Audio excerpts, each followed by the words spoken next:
Forthing T5 Evo មកគ្រឿងនេះកាន់តែអែមជាងមុនទៀតលើកនេះគាត់បានផ្លាស់ប្ដូររាងនិយាយសួរស្ដាប់គឺគាត់ដូរផ្នែកខាងមុខណា facelift ពាក់ព័ន្ធជាមួយនឹង front bumper អីចឹងទៅមើលទៅរថយន្តនេះគឺកាន់តែអែមបន្ថែមជាងមុនទៀតសម្រាប់អ្នកដែលគាត់ឆ្លាញ់ Forthing រៀង Forthing ទឹកមុនខ្ញុំគិតថា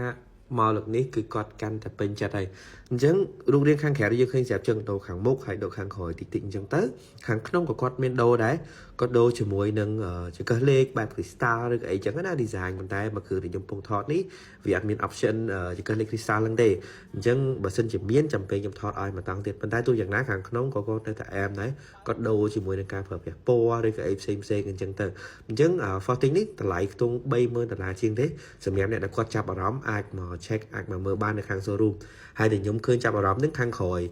លើកៅអីដាក់ឡើងអញ្ចឹងទៅអាចដាក់អវ៉ាន់នៅក្នុងនឹងបន្ថែមបានទៀតតិចដែលគាត់បានគិតដល់ណាកន្លែងនេះក៏ជាចំណុចដែលចាប់អារម្មណ៍ផងដែរអញ្ចឹងយ៉ាខ្លីៗពីរថយន្ត Forthing T5 Evo នេះហើយមានមួយគ្រឿងទៀតគឺ Forthing U2 ចង់ដឹងបន្ថែមខមមិនខាងក្រោមអរគុណ